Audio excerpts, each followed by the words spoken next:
Story நேரம் Tamil வியூவர்ஸ்க்கு hi. க்ளோரியோட அடுத்த பார்ட்ல என்ன ஆக போகுது அப்படின்னு தான் இன்னைக்கு இந்த வீடியோல பார்க்க போறோம். அந்த மினிஸ்டர் அவன்கிட்ட இன்ஸ்பெக்டர் வேலை பார்த்தான்ல, உனக்கு என்ன பண்ணுன்னு தெரியும்ல, அதை பண்ணு அப்படின்னு மிரட்டி விட இன்ஸ்பெக்டர் அடுத்த நாள் கோர்ட்டுக்கு வந்துடுறான். ஜின்லாய் அப்புறம் அங்க ராஜா கிட்ட இருந்து வந்த புது இன்ஸ்பெக்டர் 2 பேரும் உட்கார்ந்துருக்காங்க. நான் தான் எல்லா தப்பையும் பண்ணேன், மினிஸ்டருக்கும் இதுக்கும் எந்த சம்பந்தமும் கிடையாது, அவருக்கு தெரியாம நான் தப்பு பண்ணிட்டேன் அப்படின்னு சொல்லிட்டு அந்த இன்ஸ்பெக்டர் அங்கேயே கழுத்தறுத்துட்டு இறந்து போயிடுறான்.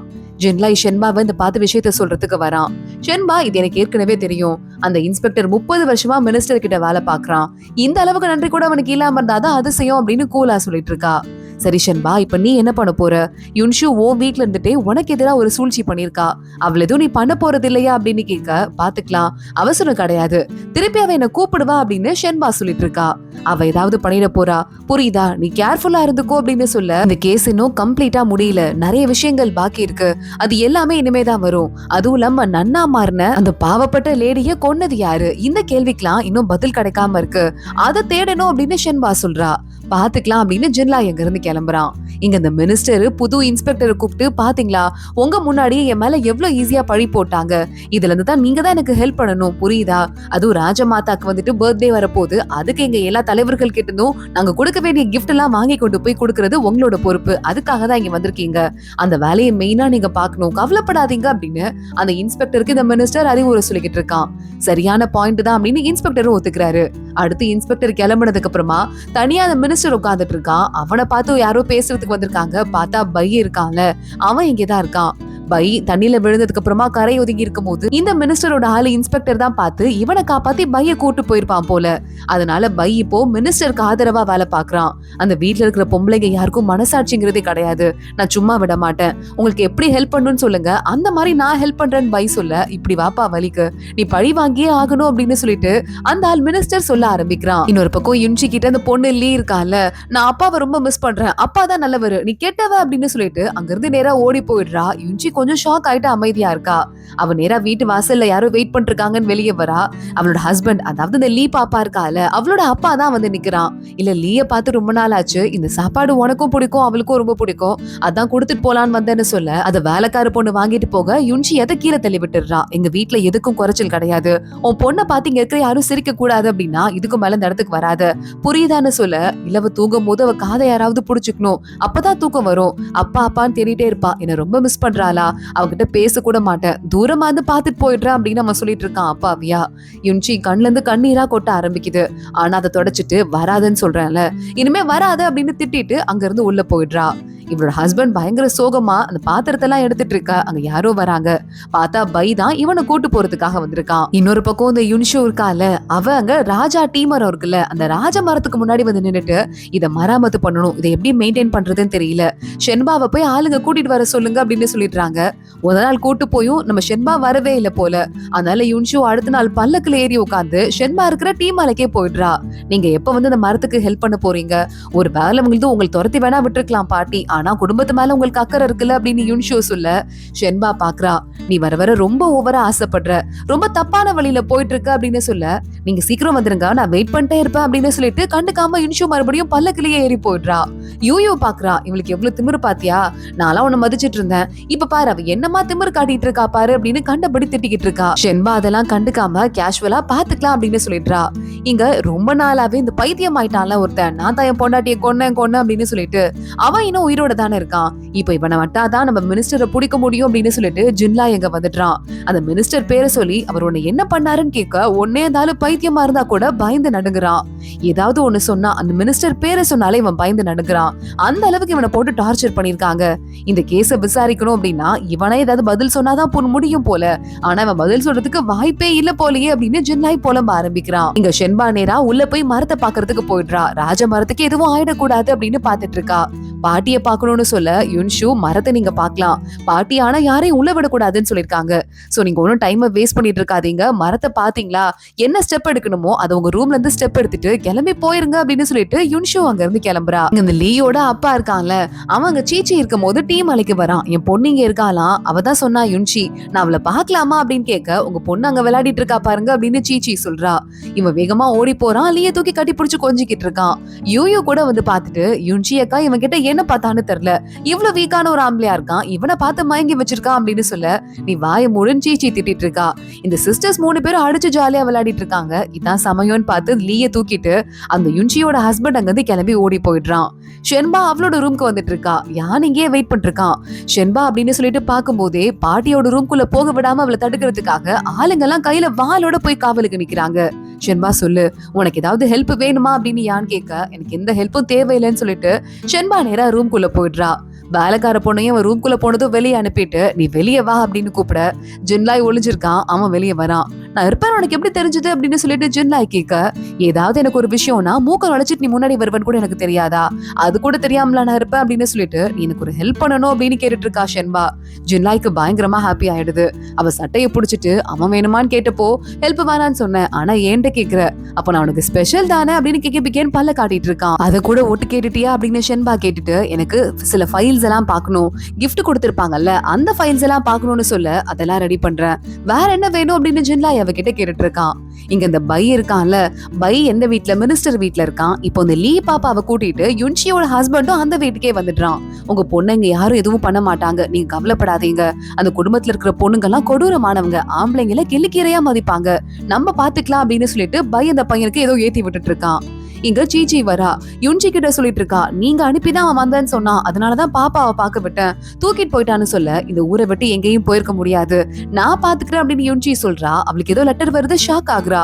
பர்சனல் விஷயம், நான் பாத்துக்கிறேன்னு சொல்லிட்டு யுன்ஷி அங்க இருந்து கிளம்பிடுறா. அன்னைக்கு நைட்டு இந்த யுன்ஷி இருக்கால அவளோட வீட்டுல உட்காந்துட்டு எல்லாம் என்ன நல்லபடியா முடிஞ்சதா அப்படின்னு கேட்க, இல்ல இந்த யுன்ஷி இருக்கால இப்பதான் அக்காவை பாக்கணும், ஷென்பாவை பாக்கணும்னு சொல்லிட்டு உள்ள வந்தா, கொஞ்ச நேரம் ராஜ மரத்துக்கிட்ட போய் நின்னா, அப்புறம் கிளம்பி போயிட்டான்னு வேலைக்கார பொண்ணு சொல்றா.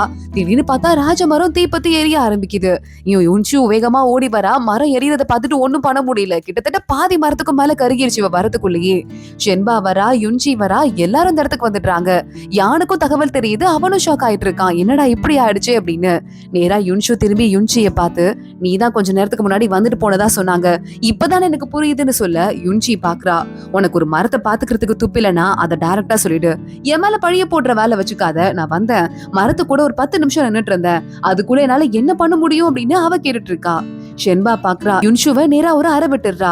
இந்த அறை எதுக்கு தெரியுமா, உனக்கு கொஞ்சம் கூட தகுதியே இல்லாம பாத்துக்கிறேன்னு சொல்லிட்டு ஆடிட்டு குடும்ப பேர் அப்படி நடுத்தருல நிக்க வச்சிருக்கல, இன்னும் கொஞ்ச நாள்ல ராஜமாதாக்கு கிஃப்ட் கொடுக்கணும், இந்த மரம் இருந்தா மட்டும் தான் கொடுக்க முடியும், இது இல்லனா நம்ம என்ன கிஃப்ட் கொடுக்க போறோம், நான் மட்டும் கிடையாது நீ மட்டும் கிடையாது, இந்த குடும்பத்தை நம்பி இருக்கிற அத்தனை பேரும் தெருவுக்கு வர போற நேரம் வந்துருச்சு, இது ஒன்னாலதான் அப்படின்னு சொல்லிட்டு ஷென்பா கண்டபடி திட்ட ஆரம்பிக்கிறா. ராஜமாதாக்கு கிஃப்ட் வாங்கிட்டு போறதுக்காக தானே அந்த இன்ஸ்பெக்டர் வந்திருக்காரு, அவர் வந்துடுறாரு, என்ன பதில் சொல்ல போறீங்க அப்படின்னு யுன்ஷுவை பார்த்து கண்டபடி திட்டிட்டு, இல்ல கோர்ட்டுக்கு கேஸ் எழுத்துற வேண்டியதான், எல்லாரும் கோர்ட்டுக்கு வாங்க அப்படின்னு கூப்பிட ஷென்பா அங்க வரா. கையில அந்த குடும்பத்தோட சீல் இருக்கு, அதையும் எடுத்துட்டு வந்துடுறா. என்னம்மா இது உங்க குடும்ப சொத்து, பழைய ராஜா உங்களுக்கு கொடுத்தது, அது சும்மா எடுத்துட்டு வந்து என்ன மிரட்டலான்னு பாக்குறீங்களான்னு கேட்க, இல்ல சார் இன்னும் எனக்கு ஒரு 5 நாள் டைம் கொடுங்க, நீங்க ஊருக்கு கிளம்புறதுக்குள்ள ராஜமாதாக்கு கொடுக்க வேண்டிய கிஃப்ட் எங்க சைட்ல இருந்து வந்துரும், அதுக்கு ஒரு அடமானம் வைக்கிற மாதிரி தான் இந்த கிஃப்ட் நான் உங்ககிட்ட கொடுக்குறேன், இது பரம்பரையா எங்க கிட்ட இருக்கு, பல ராஜாக்களுக்கு முன்னாடி வந்த ராஜா எங்களுக்கு இதை கொடுத்தாருன்னு உங்களுக்கு தெரியும்ல அப்படின்னு சொல்ல ஜின்லாய் பாக்குறான். சார் வாங்கிக்கோங்க சார், அவங்க தான் சொல்றாங்கல்ல அப்படின்னு பேசிட்டு இருக்கான். என்ன ஒரு அரசு அதிகாரியா இருந்துட்டு அந்த பொண்ணுக்கு சப்போர்ட் பண்றீங்க அப்படின்னு கலெக்டர் கேட்க, நான் இங்க வந்திருக்கிறது இந்த பொண்ணை லவ் பண்ற ஒரு பையனாதான், நான் ஒரு போலீஸா அந்த இடத்துக்கு வரல அப்படின்னு ஜின்லாய் சொல்லிக்கிட்டு இருக்கான். அவரும் பாக்குறாரு.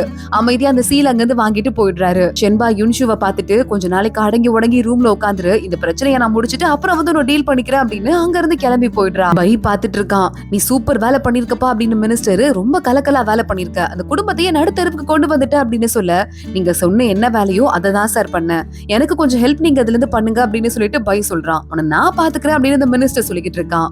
ஷென்பா வெளியே வந்துடுறா. யான் பின்னாடியே ஓடி வந்து ஷென்பா ஏதாவது ஹெல்ப் வேணுமா அப்படின்னு கேட்க, என் குடும்பமே இப்ப நடுத்தெருவுக்கு வர இடத்துல இருக்கு, ஒருவேளை நீங்க இன்னும் கிளம்பாம இங்கே இருந்தீங்க அப்படின்னா உங்களுக்கும் அந்த பிரச்சனை வரதுக்கு வாய்ப்பு இருக்கு, என் குடும்பம் நடுத்தெருவுக்கு வந்தா அது சார்பா நீங்களும் கூடவே நின்னு நீங்களும் கீழே இறங்கறதுக்கு ரெடியா இருக்கீங்களா அப்படின்னு கேட்க, யான் ஒரு செகண்ட் யோசிக்கிறான்.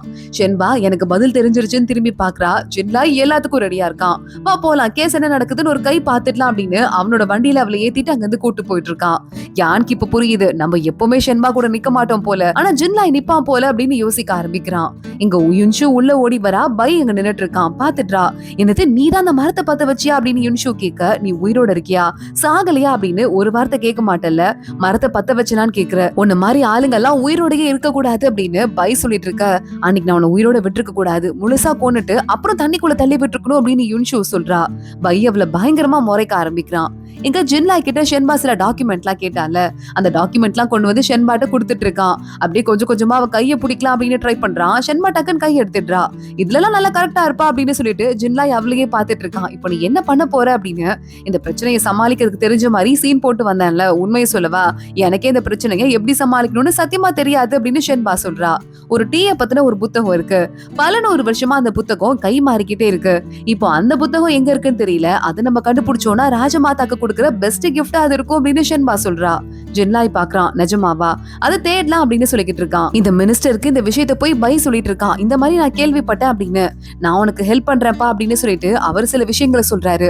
ஆனா உன் கை ரத்தம் ஆயிடுமே, உனக்கு இதுக்கு மேல கவர்மெண்ட் பொசிஷன் கிடைக்கலன்னா நீ என்ன பண்ணுவேன்னு கேட்க, சார் நீங்க என் உயிரை காப்பாத்திருக்கீங்க, அதுக்கு பதிலா இந்த வேலையை நான் செய்யறேன். இந்த ஆளை கொண்டுட்டு இந்த புக்கை எடுத்துட்டு வரணும், அவ்வளவுதானே, நான் போய் கொண்டுட்டு எடுத்துட்டு வரேன். ஆனா அதுக்கு மேல எனக்கு கவர்மெண்ட் மேல கிடைக்கிறதெல்லாம் நீங்க பாத்துக்குவீங்கன்னு சொல்ல, நல்லதுப்பா, சூப்பர் பிளான், நான் உன்னை பாத்துக்கிறேன், நீ கிளம்பி போ அப்படின்னு மினிஸ்டர் சொல்லிக்கிட்டு இருக்காரு. இங்க அந்த புக்கு ஒரு பழைய டீ வியாபாரி கிட்ட இருக்கு அப்படின்னு கேள்விப்பட்டு ஷென்பா அங்க வரா. அங்க வந்து இந்த புக்கு எனக்கு வேணும் அப்படின்னு கேக்குறா. நீங்க என்ன ஆசை கேட்டாலும் நாங்க நிறைவேற்றி வைக்கிறேன், எனக்கு அதை பண்ணுங்கன்னு சொல்ல, சரி என் கூட வாங்க அப்படின்னு சொல்லிட்டு ஷென்பாவை கூட்டு போயிட்டு ஒரு இடத்துல வெயிட் பண்ண வைக்கிறாரு. நான் உள்ள போய் இந்த புக்கை எடுத்துட்டு வரேன் அப்படின்னு அவரோட சீக்ரெட் ரூமுக்கு கிளம்புறாரு. அவர் போய் ஒரு 2 நிமிஷத்துலயே ஏதோ பயங்கரமா அடிபடுற சத்தம் கேக்குது. ஷென்பா வேகமா உள்ள ஓடி போய் பார்த்தா அவர் அங்க இறந்து கிடக்குறாரு. அந்த புக் அந்த எந்த இடத்துலயுமே இல்ல. ஷென்பா நேரா வெளியே வரா. அந்த பக்கமா வர ஒரு ஆளு உள்ள போயிட்டு பாத்துட்டான். உள்ள ஒரு பாடி இருக்கத, கொலை கொலை, ஒரு பொண்ணு கொன்னுட்டாங்க அப்படின்னு சொல்லிட்டு கத்த ஆரம்பிக்கிறான். ஜின்லாய்க்கு விஷயம் வருது, ஷென்பாவை அரெஸ்ட் பண்ணிட்டாங்க, ஜெயில போட்டாங்க அப்படின்னு. யான் பாக்குறதுக்கு பாட்டிய பார்க்க உள்ள வரான். இப்ப எப்படி பாட்டி இருக்கீங்க அப்படின்னு கேட்க, கால் தாப்பா முடியல, வெளியவே வர முடியல, என்ன பாக்குறதுக்கு யாருமே வர மாட்டாங்க, ஷென்பாக்கு என் மேல என்ன கோவம், என்ன அவ பார்க்கவே வர மாட்டா அப்படின்னு சொல்லிட்டு பாட்டி எதுவும் தெரியாம புலம்பிட்டு இருக்காங்க. கரெக்டா அப்ப யானுக்கும் தகவல் வந்துருது, இந்த மாதிரி ஷென்பாக்கு ஏதோ ஆயிடுச்சுன்னு. பாட்டி என்னாச்சுன்னு கேக்குறாங்க. இல்ல பாட்டி, ஒரு பர்சனல் விஷயம், நான் அப்புறம் வரேன் அப்படின்னு சொல்லிட்டு யான் அங்க இருந்து கிளம்பிடுறான். ஷென்பாவை கோர்ட்ல நிறுத்துறாங்க. ஒருத்தன் ஃப்ரெண்ட் அந்த பக்கமா வந்து டெட் பாடி இருக்கத பார்த்தான்ல, இந்த பொண்ணு மட்டும் தாங்க உள்ள இருந்தா, நான் பார்த்தேன், உள்ளவன் இறந்து கிடந்தான், என் கண்ணால பார்த்தேன் அப்படின்னு சொல்லிட்டு அந்த ஆள் கத்த ஆரம்பிக்கிறான். ஷென்பா நீ சொல்லுன்னு சொல்ல, நான் ஒரு புக் எடுக்கிறதுக்காக உள்ள போனேன், அவர் வெயிட் பண்ண சொல்லிட்டு உள்ள போனாரு, நான் போய் பாக்குறதுக்குள்ள அவர் இறந்து கிடக்காரு, இவன் சொல்றதெல்லாம் நம்பாதீங்க, அந்த ஆள் செத்து போயிட்டாரு, ஏஞ்சி வந்து சாட்சியா சொல்ல முடியும் அப்படின்னு ஷென்பா கேக்குறா. அவளுக்கு சப்போர்ட் பண்ற மாதிரி பக்கத்துல ஜின்லாய் வந்துடுறான். சார் இந்த கேஸ் சாதாரணப்பட்ட கேஸ் கிடையாது, சோ the மினிஸ்டர் விசாரிக்க கூடாது, நீங்க ராஜமாதா தரப்புல இருந்து வந்திருக்கீங்க, நியாயம் சொல்லுவீங்க, நீங்க தான் விசாரிக்கணும் அப்படின்னு சொல்லிட்டு அவர் பாக்குறாரு. இந்த கேஸ்ல நிறைய பிரச்சனை இருக்க மாதிரி எனக்கும் தோணுது, சோ இந்த கேஸ நானே விசாரிக்கிறேன் அப்படின்னு சொல்ல மினிஸ்டருக்கு பயங்கரமா ஷாக் ஆயிடுது. இவன் விசாரிக்க போறானா, எதுக்கு தேவையில்லாத வம்பு அப்படின்னு யோசிச்சுட்டு, ஆனா அந்த புது இன்ஸ்பெக்டர் ஷென்பாவை ஜெயில போடுங்கன்னு சொல்ல ஷென்பாவை அங்க இருந்து கூட்டு போயிடுறாங்க. இங்க மினிஸ்டர் கிட்ட பை வரான், நீங்க கவலைப்படாதீங்க, இந்த கொலையை பண்ணது நானா இருக்கலாம், ஆனா ஷென்பாவை தவிர வேற யாரும் மாட்ட மாட்டாங்க, நீங்க பாத்துக்கோங்க மத்த எல்லாத்தையும் அப்படின்னு பை சொல்ல, நீ இருக்கல்ல, கவலை இல்ல, நான் பாத்துக்கிறேன் அப்படின்னு அந்த மினிஸ்டர் சொல்லிட்டு இருக்காரு. இத வெளியே அந்த லீயோட அப்பா கேட்டுடுறான். என் பொண்ணுக்கு நானே ஆபத்தான இடத்துக்கு கூட்டு வந்துட்டேனே அப்படின்னு சொல்லிட்டு பொண்ணை பாக்குறதுக்கு வந்துட்டு அவர் ட்ரெஸ் எல்லாம் பேக் பண்றான். ஆனா பை அங்க வந்துடுறான். எங்க போறீங்க, அப்பெல்லாம் எங்கேயும் போக முடியாது அப்படின்னு வெளியே வந்துட்டு, யாரும் நோட் பண்ணல நினைச்சிட்டு இருக்கீங்களா, உங்ககிட்ட இருந்து உங்க குழந்தைய புடுங்கிட்டாங்க, அந்த கவலை உங்களுக்கு கொஞ்சம் கூட இல்லையா அப்படின்னு பை கேட்க, என் குழந்தைய புடுங்கல, அவ நல்லபடியா அவ அம்மா கிட்ட வாழட்டும்னு சொல்லிட்டு நான் தான் என் குழந்தைய விட்டு கொடுத்தேன் அப்படின்னு அந்த பையனும் சொல்ல ஆரம்பிக்கிறான். இதுக்கும் மேல அதெல்லாம் வேஸ்ட், ஒழுங்கா உள்ள போயே இருங்க அப்படின்னு பை மிரட்ட ஆரம்பிக்கிறான். யான் ஷென்பாவை பாக்கிறதுக்கு ஜெயிலுக்குள்ள வரான்.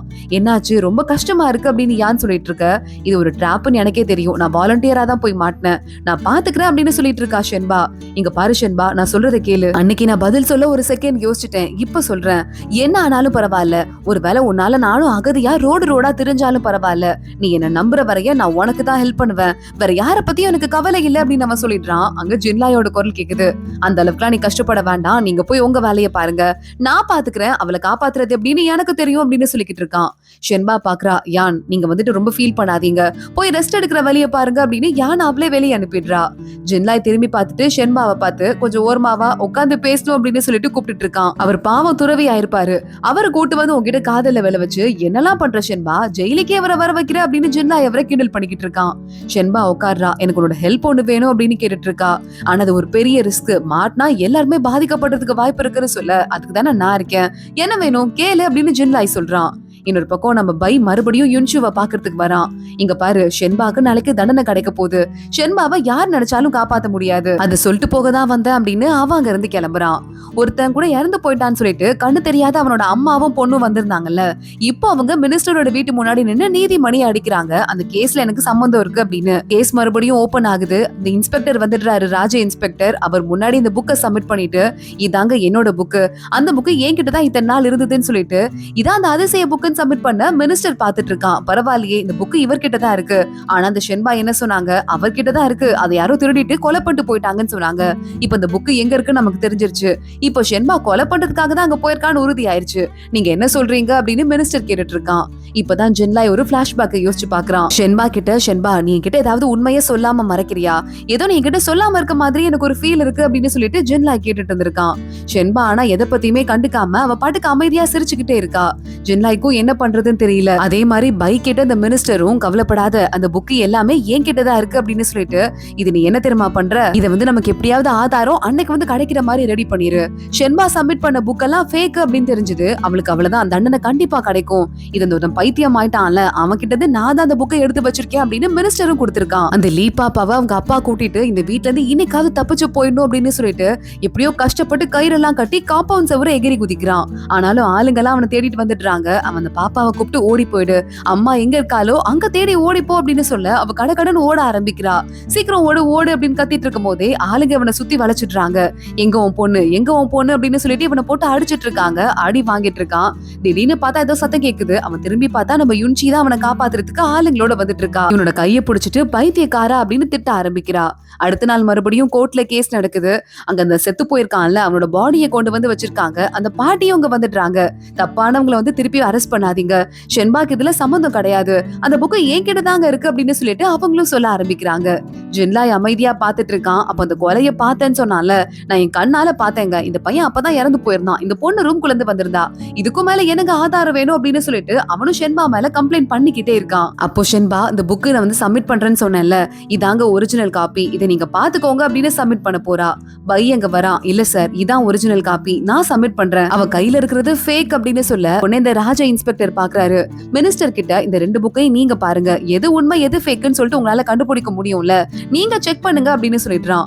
உடனே இந்த மினிஸ்டரும் பாத்துட்டே இருக்கான். இங்க லீயோட அப்பா எந்திரிக்கிறான். யுன்ஷியோட கையை பிடிச்சிட்டு, என் பொண்ணுக்கு என்னாச்சு, என் பொண்ணு எங்க அப்படின்னு சொல்லிட்டு கேட்டுட்டு இருக்க. அவ நல்லாதான் இருக்கா, பக்கத்து ரூம்ல விளையாடிட்டு இருக்கா, தேவையில்லாத ரிஸ்க் எல்லாம் நீ எதுக்கு எடுக்கிற அப்படின்னு சொல்லிட்டு யுன்ஷி திட்ட ஆரம்பிக்கிறா. குழந்தை மேல இவ்ளோ பாசமா, அதனாலதான் நான் கெட்டவ நீ தான் நல்லவன் அவ சொல்றா போல அப்படின்னு யுன்ஷி சொல்ல, சாரி என் பொண்ணுக்கு நான் அதெல்லாம் சொல்லி கொடுக்கல, அதான் எப்படி இப்படி பேச ஆரம்பிச்சான்னு எனக்கு தெரியல, நான் போய் அவளை ஒரு வழி பண்றேன் பாரு அப்படின்னு சொல்லிட்டு திட்ட ஆரம்பிக்கிறான். யுன்ஷி சிரிச்சுட்டே உட்கார்ந்துட்டு இருக்கா. அந்த மினிஸ்டர் புக்ஸ் எல்லாம் கொடுத்ததும் செக் பண்ணி பார்த்துட்டு, இந்த பை கொண்டு வந்தால அதாங்க ஒரிஜினல் புக், இந்த பொண்ணு கொண்டு வந்தது ஃபேக் அப்படின்னு ஷென்பா மேல பழிய போட, ஷென்பா பாத்துட்டு இருக்கா. நல்ல வேலை அட்மிட் பண்ணிட்டீங்க, ரொம்ப ரொம்ப தேங்க்ஸ்.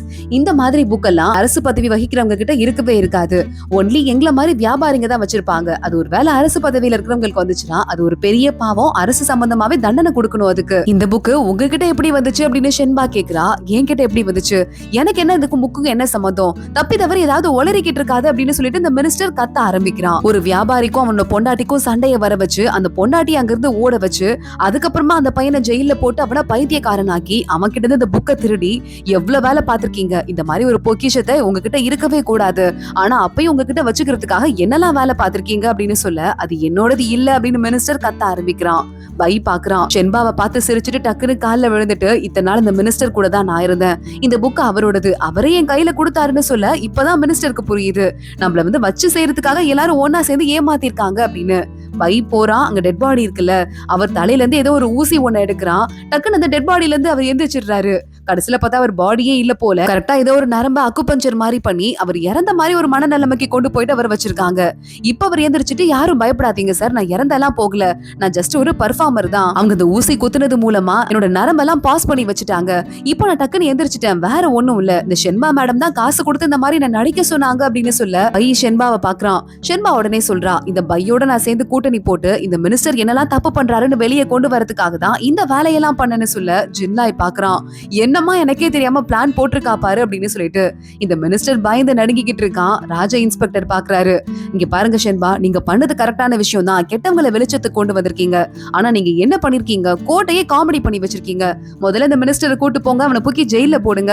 ஷென்பா, நீங்க பண்ணது ரொம்ப தப்பு அப்படின்னு சொல்ல நான் உங்ககிட்ட தனியா கொஞ்சம் பேசணும் அப்படின்னு சொல்லிட்டு ஷென்பா சொல்றா. ஜின்லாய் போறான், நம்ம கிட்டே இதை மறைச்சிட்டாலே அப்படின்னு சொல்லிட்டு அவனுக்கு கோவம் வருது. லைட்டா அவனை பார்த்து முறைச்சிட்டு லைட்டா சிரிச்சிட்டு அங்கிருந்து அவனும் கிளம்பி வெளியே போயிடுறான்.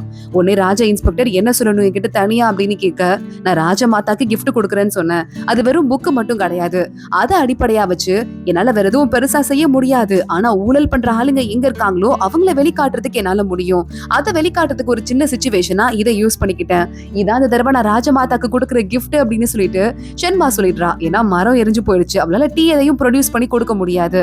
இதை விட ஒரு பெரிய கிஃப்ட் எனக்கு இருக்கான்னு தெரியலன்னு சொல்ல, உங்க குடும்பத்தை நான் ரொம்ப அண்டர் எஸ்டிமேட் பண்ணிட்டேன், உங்க பவரை நான் ரொம்ப அண்டர் எஸ்டிமேட் பண்ணிட்டேன் போல அப்படின்னு சொல்லிட்டு அந்த இன்ஸ்பெக்டர் சொல்ல ஆரம்பிக்கிறாரு. ஷென்பா சிரிக்கிறா. அதோட தான் இன்னைக்கு எபிசோட் முடியுது. அடுத்தடுத்து என்ன ஆக போகுது தொடர்ந்து பார்க்கலாம். இந்த வீடியோவை லைக் பண்ணிக்கோங்க, மறக்காம நம்ம சேனலுக்கு சப்ஸ்கிரைப் பண்ணிட்டு பெல் ஐக்கானையும் கிளிக் பண்ணிக்கோங்க. அடுத்த வீடியோல பார்க்கலாம். அது வரைய பாய்.